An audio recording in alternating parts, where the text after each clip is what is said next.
La politique de nos jours dans le continent d'ébène est un peu considérée comme un film d'horreur où les leaders sont comme des zombies. Ils interfèrent dans toute action ou toute activité rentable et n'aimeraient pas qu'en retour le peuple prenne position. Malgré toutes les révolutions que nous avons eues, nous voyons très bien la position du continent à l'échelle mondiale. Et même parfois, pour descendre des leaders zombifiés, si ce ne sont pas des coups d'État, c'est des soulèvements populaires.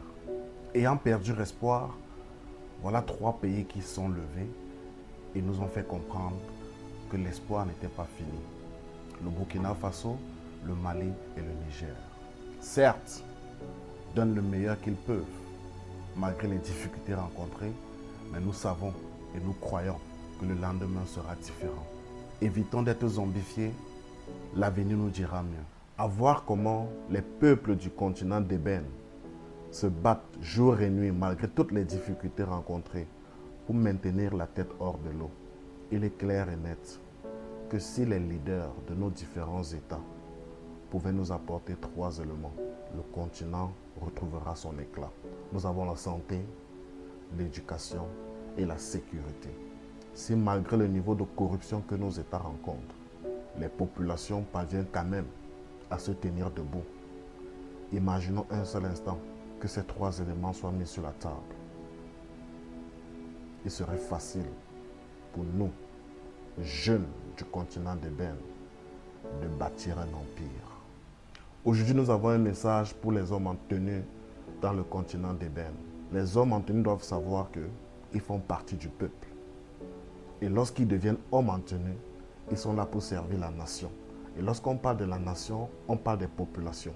Il nous est difficile de croire qu'avec toute l'insécurité que nous traversons au quotidien, lorsque le peuple se lève pour revendiquer à ceux qu'ils ont élus ce qui leur revient de droit, ces leaders-là utilisent les hommes en tenue qui font partie du même peuple, qui traversent les mêmes souffrances et les mêmes difficultés pour se retourner contre ce peuple-là. Hommes en tenue, il est temps pour vous de vous réveiller. Faites un examen de conscience. Faites une rétrospection. Parlez à votre propre personnalité. Il ne se fait pas tard. Ils sont arrivés dans le continent d'ébène. Ils ont divisé pour mieux régner. Une fois divisés, il y a des leaders qui sont levés pour leur indépendance. Nous savons très bien ce qui s'est passé. Certes, ils ont obtenu cette indépendance, mais ils se sont rassurés que, à la tête de chaque État, ils mettront des personnes pour continuer leur travail. Aujourd'hui, lorsqu'on tourne un regard dans nos différentes nations, on se rend compte que non seulement le continent d'ébène a été divisé, mais que dans chaque État, les leaders se rassurent que les peuples soient divisés entre eux pour davantage conserver leur pouvoir.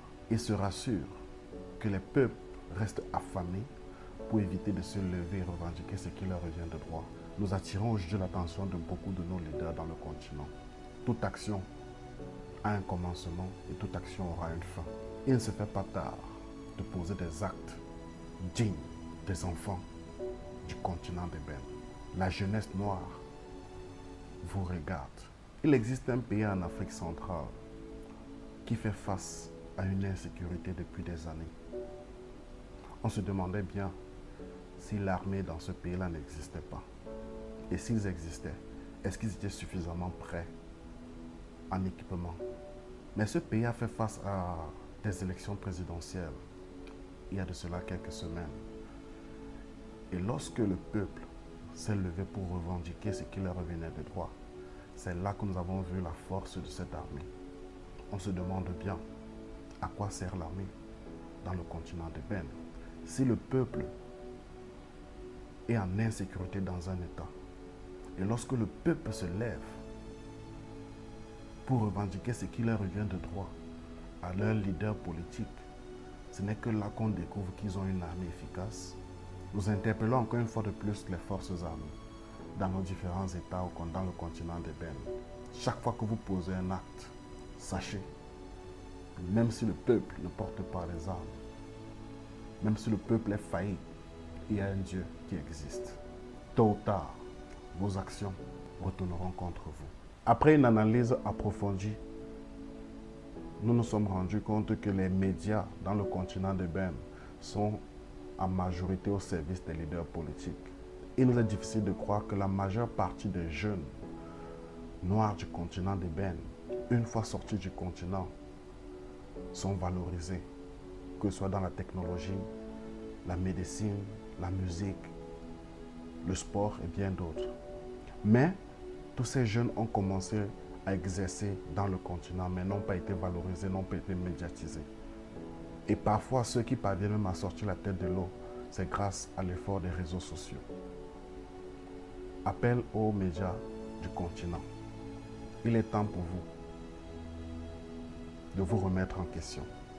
Soit vous êtes là pour l'évolution du continent, soit vous êtes là pour aider les leaders politiques à maintenir leur pouvoir.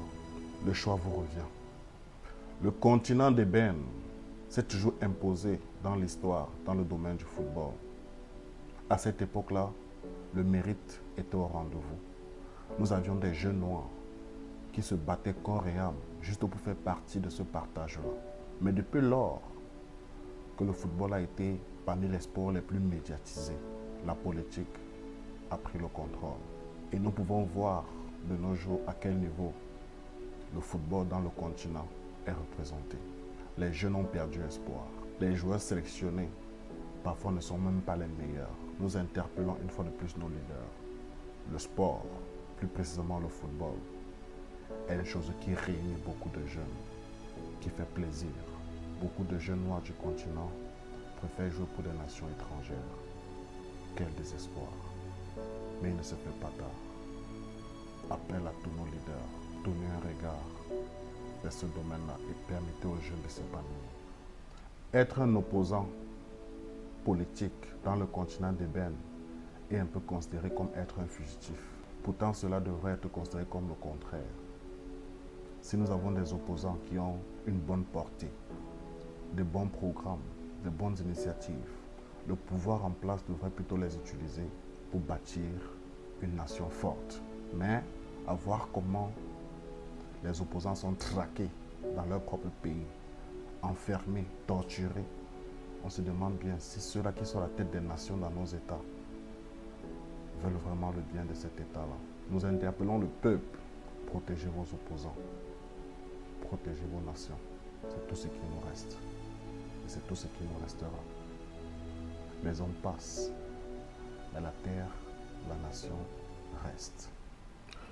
Voici 3 principes de vie que nous aimerons partager, tout en mettant de côté les innovations actuelles, comme l'intelligence artificielle, ChatGPT et bien d'autres. Certes, très utiles pour des recherches au quotidien, mais très loin des réalités de la vie de l'homme ici-bas. Peu importe où tu te trouves, peu importe ce que tu fais dans la vie, peu importe ce qui t'entoure, retiens ceci. En première position, ne donne jamais l'opportunité à ta personne d'être une occasion de chute pour toi-même.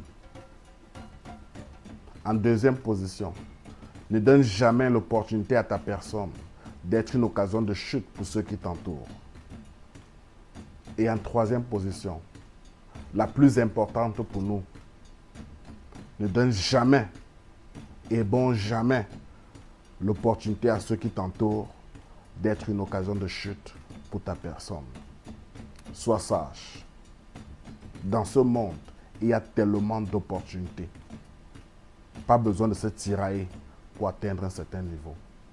Pour nous, le mariage, c'est quelque chose de sacré, où l'homme et la femme s'unissent pour bâtir un empire. Ok. Nous profitons de l'occasion pour poser une question aux femmes.